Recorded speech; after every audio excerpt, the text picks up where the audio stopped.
Thanks, Riaz. Good morning. The Bank of Canada is set to make its quarterly interest rate announcement this morning at 7 a.m. Economists are predicting the key rate will be taking a drop. The trend-setting interest rate has been sitting at 0.75% for the past 6 months, but there are rumblings the country's central bank will drop that rate to a quarter point, drop that rate by a quarter point, that is, down to 0.5%.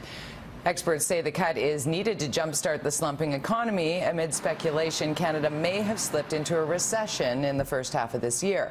So how will this affect those of us in Metro Vancouver?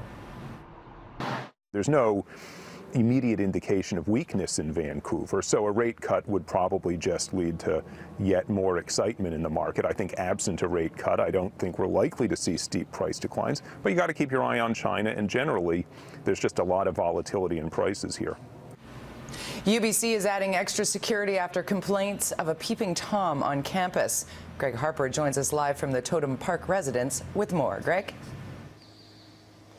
Good morning, Jody. Well, police have stepped up patrols, and the university's actually hired more security to deal with this.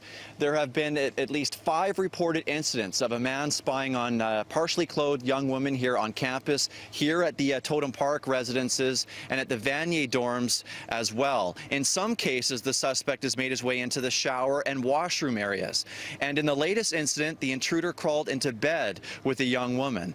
Adding to the concern on campus, the incidents seem to be escalating, and the university also says that most of the people on campus right now are between the ages of 12 to 18. There are many summer camps that are taking place. The university is asking everyone on campus to be vigilant. Jody? Thanks so much, Greg Harper, reporting live for us from UBC this hour. The wife of a Surrey realtor who was killed while trying to stop someone from breaking into his home and harming his family has posted a moving tribute to her husband on Facebook. Becky Zhu describes how her husband tried to hold the door closed against the intruder while shouting for the family to hide. He then led the man outside of the home to further ensure his family's safety. Zhu describes Hill as the best husband a person can ask for, noting he was a protective father and an excellent real estate agent.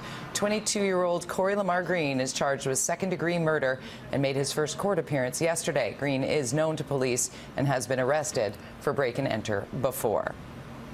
A Delta police officer has been cleared of a second-degree murder charge in the 2012 death of a man with a gun in the parking lot of a Starlight Casino in New Westminster.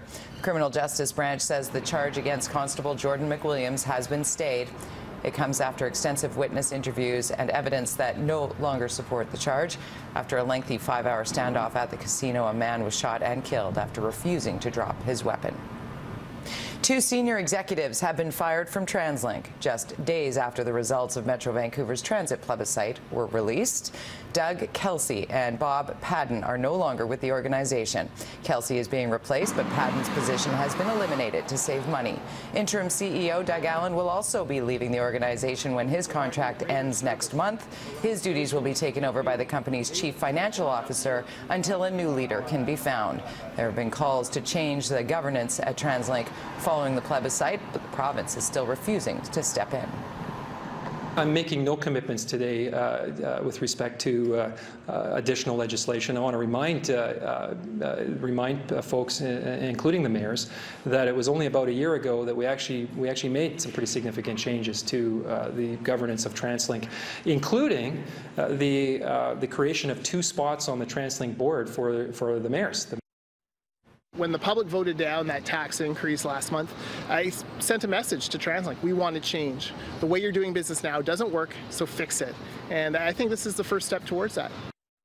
Fines for breaching fire bans in BC could be going up. The province says it's considering increasing penalties for people who continue to ignore campfire bans and for those who toss cigarette butts out of car windows, sparking wildfires. Right now, the fines range up to $345. The new penalties won't be in effect this fire season, but they're expected to kick in next year. perhaps it's time to start banning people from the use of provincial parks. So for the reoffenders and the people that just don't want to listen, that don't want to pay attention to the authority out there, perhaps we won't make the parks available to them to use anymore. So that'll be one of the things, in addition to increasing fines, and like I said, in addition to perhaps impounding vehicles for people that are throwing lit cigarettes out the window or matches or whatever.